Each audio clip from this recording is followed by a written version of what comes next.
sí, yo me había adelantado y va a comenzar a aparecer en pantalla el candidato Johannes Kaiser. A ver si aparece por ahí, ¿está? Él está de gira, está en regiones, por lo tanto no ha podido estar presente en esta oportunidad. Yo sé que no nos escucha o no lo vamos a escuchar del todo bien, ¿sí? Nos escucha bien. Sí, sí, Pero perfecto. como está además en movimiento, entiendo que vamos a tener algunos problemas también para poder escucharlo. No, no, claro. Esperamos que la tecnología nos juegue a favor y podamos conversar con usted, Johannes. Primero, muchas gracias por estar con nosotros. Muchas gracias por la invitación. Bueno, en primer lugar, decirles que estamos conectados en este momento desde probablemente el centro del desierto de Atacama con ustedes, a través de Starlink. Y ustedes notarán la estabilidad de la conexión a lo largo de lo que va a ser esta exposición. Estamos en medio de lo que es una revolución de capacidades, sin duda, en materia digital. Lo vemos también con la inteligencia artificial. Y eso nos está poniendo ante desafíos como no se conocían anteriormente.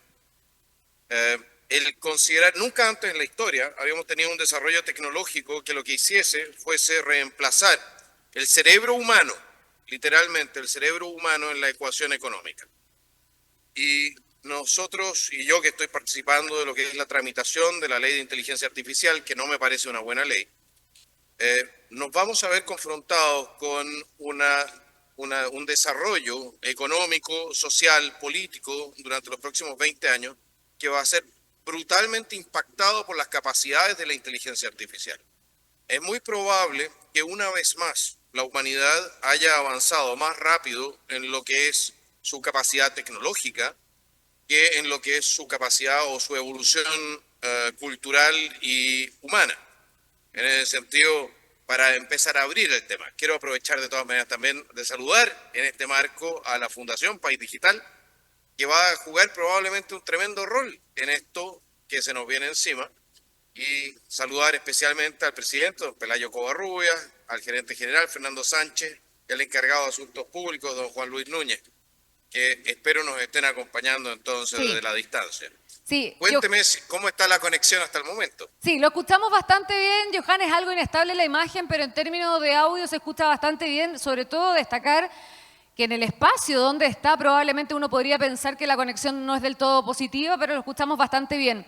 A ver, para también ser respetuoso con el resto de los candidatos, le queremos preguntar parte de lo mismo que hablamos por lo menos en este formato de entrevista con Franco Parisi, respecto de los grandes dolores, podríamos decir, de los chilenos hoy.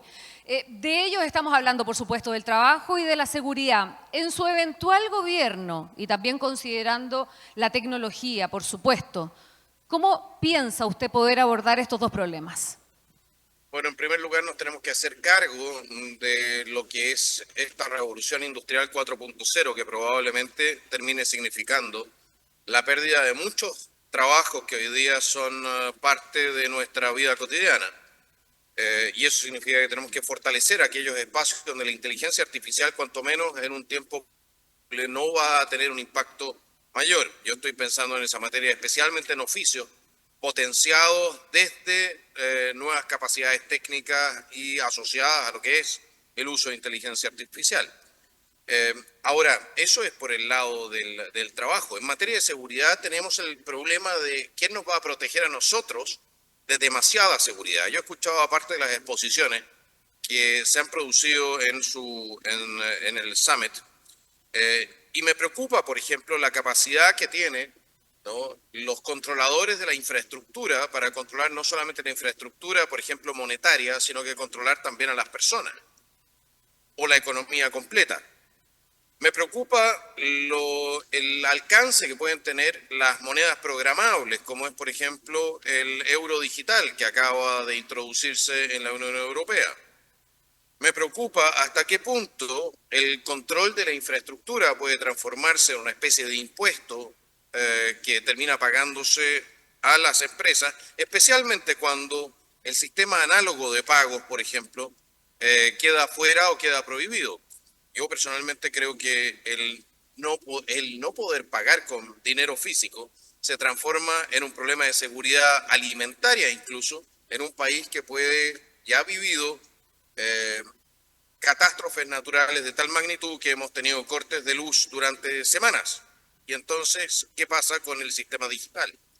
Nos tenemos que hacer cargo de que las oportunidades que nos trae la digitalización van de la mano también de riesgo, y eso significa que requerimos de un fortalecimiento de la infraestructura digital, requerimos de un fortalecimiento de la infraestructura eléctrica y de inversiones muy importantes en materia de lo que es también inversiones a nivel de microchips incluso, para fortalecerlo en el caso de una erupción solar, que no nos dejen en una situación de desmedro absoluto en el caso de ser confrontados con fenómenos naturales como el efecto Carrington o lo que usualmente vivimos en nuestro país con terremotos y maremotos.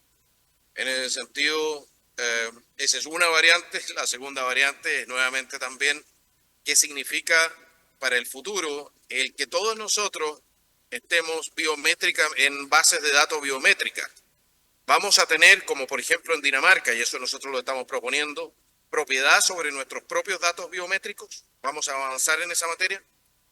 ¿Qué sucede con un Estado que es capaz de controlar todos los espacios públicos y determinar dónde están todos los ciudadanos? Vamos a tener el ciudadano transparente, pero el Estado no es tan transparente. Vamos a avanzar hacia... Sí, diga, por favor. Sí, ahí, diputado, claro, usted está planteando también varios dilemas éticos, incluso de seguridad respecto del ciudadano, frente también al avance de la tecnología. Y cuando hablamos desde la transformación digital, se lo planteamos a Franco Parisi también, yo me imagino que usted alcanzó a escuchar la pregunta, ¿cómo se logran articular las distintas instituciones que tienen de alguna u otra manera también responsabilidad con el desarrollo tecnológico y por supuesto también con distintos emprendimientos desde esta perspectiva?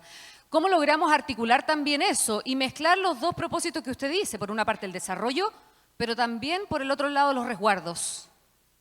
Mire, desde el punto de vista del Estado, el Estado siempre llega tarde. Aquí el desarrollo tecnológico es tan increíblemente rápido que es, creo yo, perfectamente inviable tratar de regular, por ejemplo, los sistemas mismos, por ejemplo, de inteligencia artificial.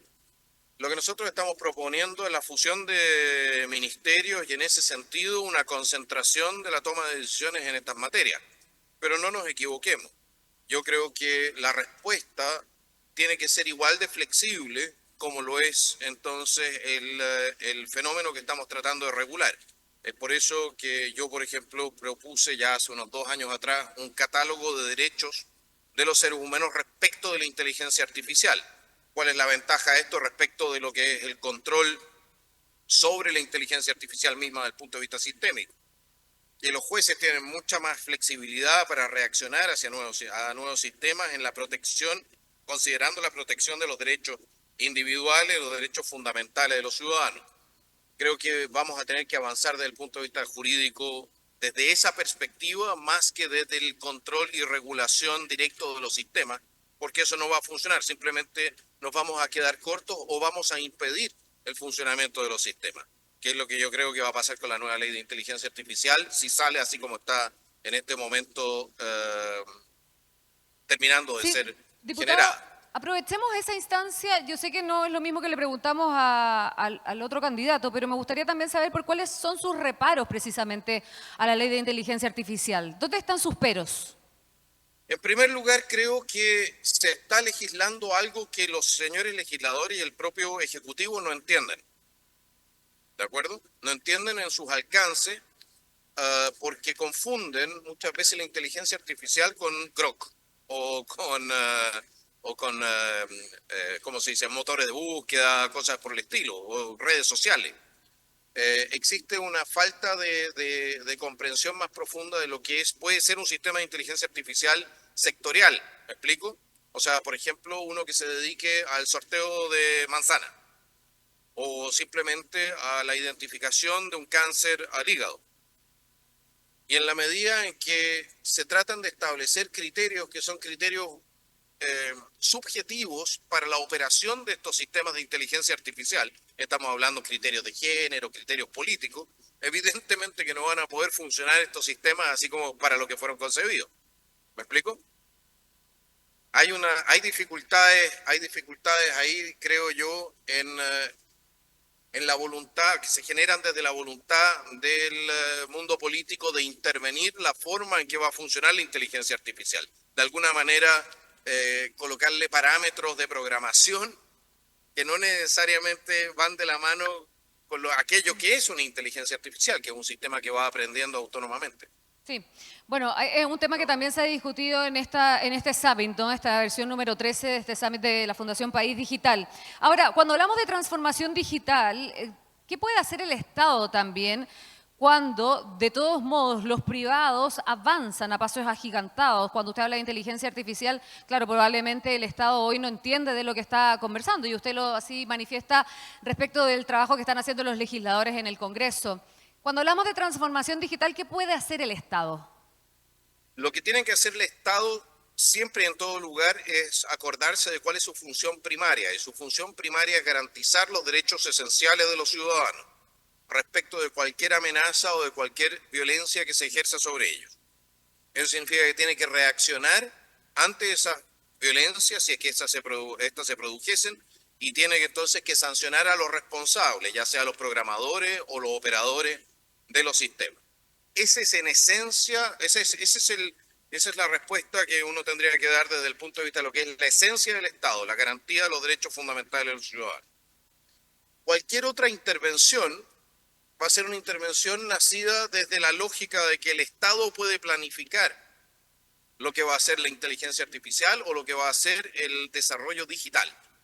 Y yo creo que ha quedado ampliamente demostrado en el siglo XX, desde ya mediados del siglo XIX a través del siglo XX, que el Estado es un pésimo planificador económico, muy malo. Y por lo demás, imagínense, yo me acuerdo todavía cuando aparecieron los computadores a principios de los 90, ¿no? Todo el mundo decía que se iba a acabar el papeleo en el Estado y que íbamos a necesitar menos funcionarios en el Estado. Bueno, 20 y tantos años después, tenemos 3 veces más funcionarios, ¿no? Igual cantidad de papeleo. No subestimen jamás la capacidad del Estado de ignorar completamente el desarrollo tecnológico cuando le conviene, por lo demás. Oiga, también me gustaría ahondar un poquito más en el tema de la automatización, el impacto que tiene la digitalización, la tecnología también en el mercado laboral.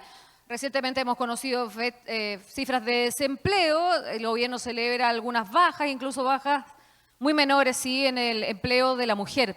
Pero desde esa perspectiva me gustaría también preguntarle cuáles son las medidas que usted plantearía sobre la automatización laboral, pero también sobre la brecha digital. Mire, yo le diría que en primer lugar hacernos cargo de lo siguiente: una economía que esté cada vez más tecnificada y cada vez más automatizada vive y muere junto con la energía industrial barata.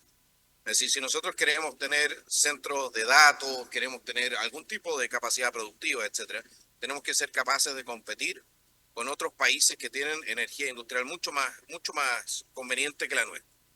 ¿De acuerdo?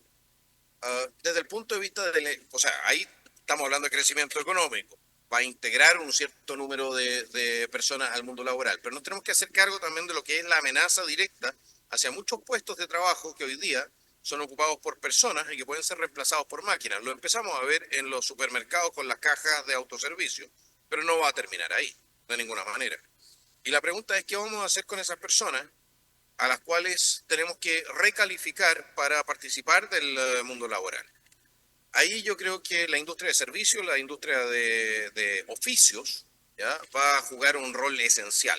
Turismo, especialmente el turismo, que es muy intensivo en la demanda de mano de obra, nos podría hacer un tremendo favor en el sentido de absorber esa mano de obra que vaya quedando liberada.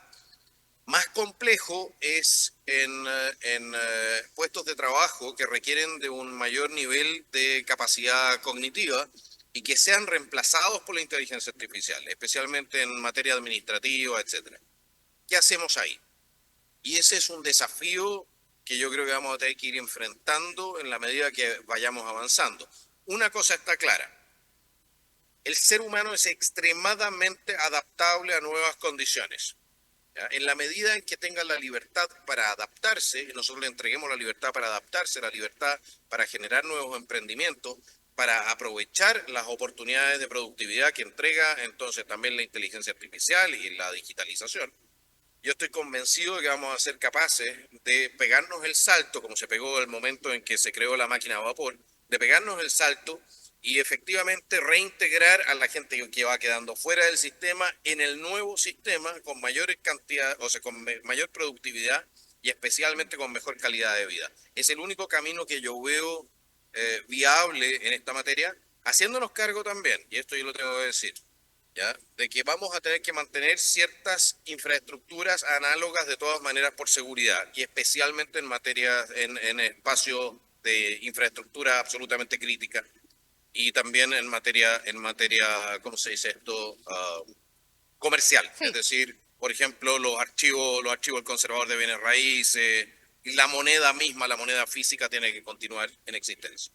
Y yo me imagino que eso también involucra repensar, bueno, las carreras del futuro, ¿no? Y cuando hablamos del futuro, acá lo hemos dicho en el Summit, el futuro es hoy. Y desde esa perspectiva, ¿cómo también educamos a los jóvenes que prontamente van a ser la fuerza laboral de nuestro país? Parece que ahora sí que nos jugó una mala pasada la conexión. Ahí sí, ahí No, sí. ahora estamos de Ahí sí, vuelta. ahí sí. Es que estábamos con techo. Ahí sí. Ahí estamos. Perfecto, dígame. No, lo que le preguntaba, ¿cómo se educa la fuerza laboral del futuro? Alguien acá en una de las ponencias hablaba que se necesitaban una gran cantidad de ingenieros para responder a los desafíos del futuro, si no, básicamente la economía chilena se va a quedar en el pasado y por lo tanto va a dejar de ser productiva, competitiva y por lo tanto pobre. Bueno, yo le diría, no sé si una gran cantidad de ingenieros, pero una cantidad de una cantidad impresionante Por de técnicos supuesto. que puedan entregarle los servicios a los sistemas y puedan mantenerlos en funcionamiento. No nos equivoquemos, porque la verdadera columna vertebral de una economía avanzada no son solamente sus ingenieros, sino que son aquellos que son capaces de mantener funcionando los sistemas. Y en ese sentido, nosotros en Chile tenemos una debilidad, porque tenemos mucho cacique y nos faltan de repente los indios para hacer para pegarnos el salto también productivo. Creo que ese es un punto. El segundo punto es que no podemos de ninguna manera tercerizar el pensamiento. Es decir, aunque existan sistemas de inteligencia artificial, aquellas disciplinas que van desarrollando el cerebro humano y van manteniéndolo de alguna manera activo e integrado en su entorno, y estoy hablando de las cosas que se enseñan en el colegio posteriormente, ¿ya? Tienen que seguir siendo enseñadas. Las cosas básicas tienen que seguir siendo enseñadas. Eso a mí me parece que es esencial para mantener el control sobre el sistema y poder reiniciarlo también en algún momento si tenemos una situación catastrófica, ¿no? Porque en 2 generaciones, 3 generaciones se pueden olvidar muchas cosas, especialmente